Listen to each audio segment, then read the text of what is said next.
Alright. So story. This guy looks kind of cool. Big old biddies, you know. Altair Milkovich. Need that. Yo, y'all wildin', bro. Real shit. 楽園の塔でのことは私に責任がある。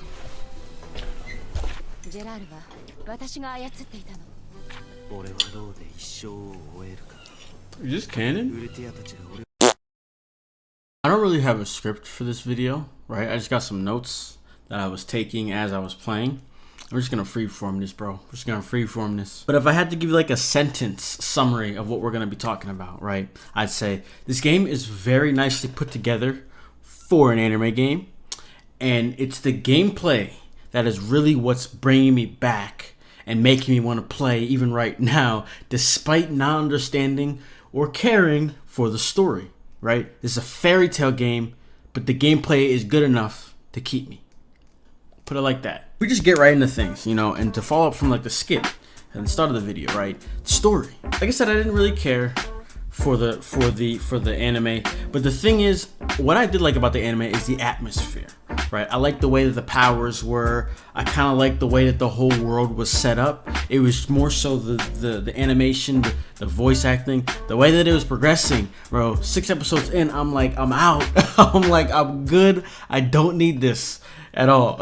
But I think the idea that I like the atmosphere at the very least makes me and gives me the ability to at least appreciate this game and see and take it in for what it is, right? So on that note, what I noticed while playing this game is I felt like they captured the vibe of fairy tale. I felt like they brought in the characters' emotions in a sense, but then like mapped it out in a good way that makes the game feel good to play.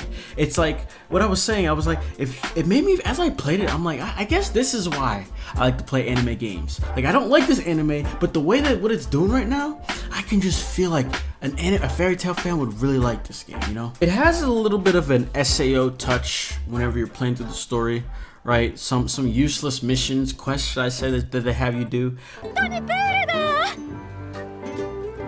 Bruh.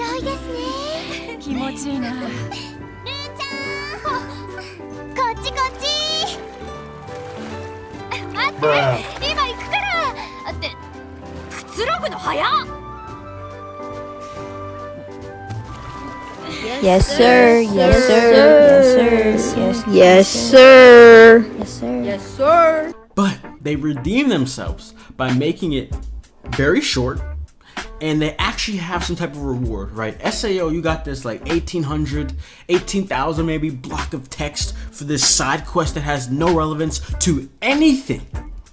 You spend an hour clicking through that text. Next thing you know, it's done and you just continue. Like there was no reason for any of that. But for this game, right, they make me do something that side quest I don't really want, like a character episode. That's what they call it.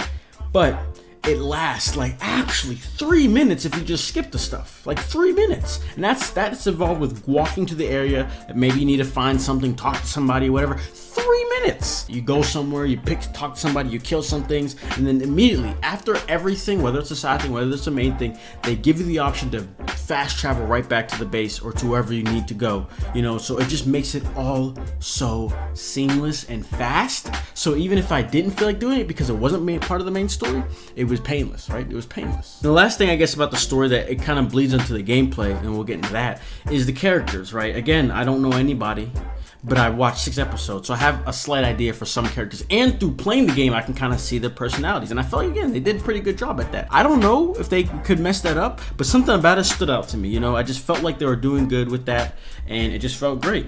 And then on the other side, the gameplay side, the characters were so structured properly and simply and straightforward. Sometimes with these RPGs, I can't think of like an example, but sometimes they give you a bunch of characters and you don't know who to use because they all can kind of do a little bit of everything. Obviously, as they progress, some get better at said thing, like whether it's support, combat, you know, tank, whatever.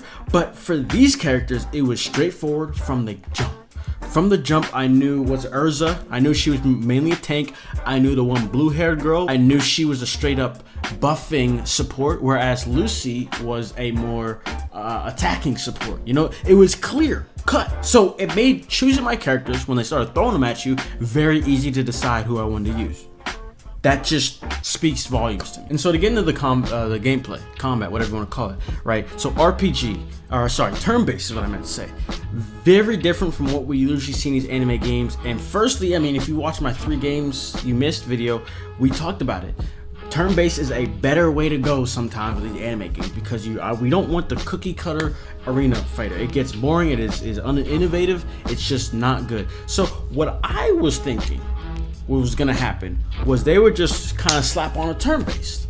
But man, was I wrong in such a good way. The gameplay has a lot of similar things you've seen in you know, typical RPGs you've played, but it does a very good job of standing apart from them and being its own little thing.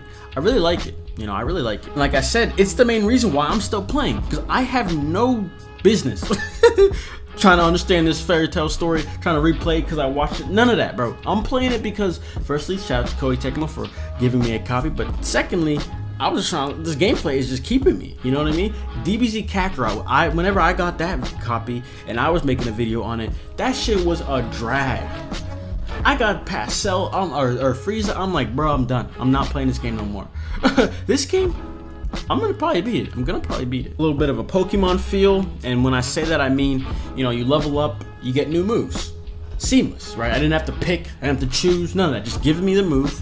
And then on that front, Dragon Quest, like, because unlike Pokemon, you can only have 4, but Dragon Quest, you can get as many moves as you want, you know, different types, different levels that you unlock them at. So it has a little bit of all those, and like I said, does its own thing. The whole Awaken. When you think of Awaken, what does that mean? You get a little stronger, might get some more moves. Some people have different awakening modes, whatever. But there's a gauge that you have when you do that, and I like it. What was cool about it was you have 2 options. You can either save up to get to that awakened state, or you can kind of use it to do follow-up moves. The cool thing about it is their attacks after the follow-up attacks are crits, so they do a lot of damage, so they are very useful. So it's really up to you. Wait for the awakened, because there's some benefits I'm not talking about for the awakened as well, or do some follow-up. So just that alone gives you a bit of, you know, tacticalness.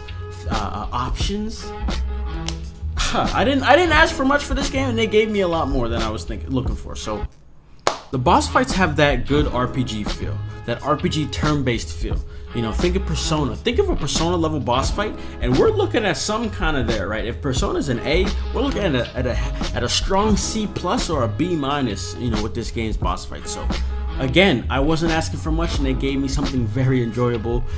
And it just was cool. And then, like, one last miscellaneous thing. If you remember at the start of the video, I said good for an anime game, yada yada yada. You know how it is with these games, man. They don't got a lot of budget, so they gotta cut some corners. But what I liked and what they did here is they cut corners in the right areas. In cutscenes that didn't matter, that was whenever you had a character model, you know, kind of be in their idle stance and then just have them move. You know, we saw that shit in like Pokemon Sword and Shield.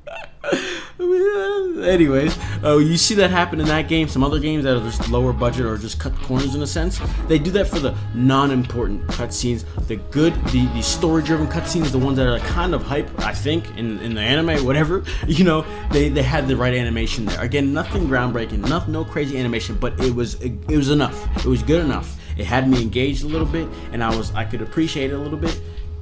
So they made the right choices, basically. Overall, you know, that's all I gotta say.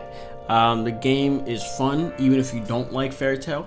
I would say you gotta like not have a strong hate for Fairy Tail. I don't have that much ill will towards it. I just enjoy it, but I will gladly play a game that looks good, and it is good. So I'm enjoying it myself. It's potentially making me feel like I want to watch the anime, but now we good off that, bro.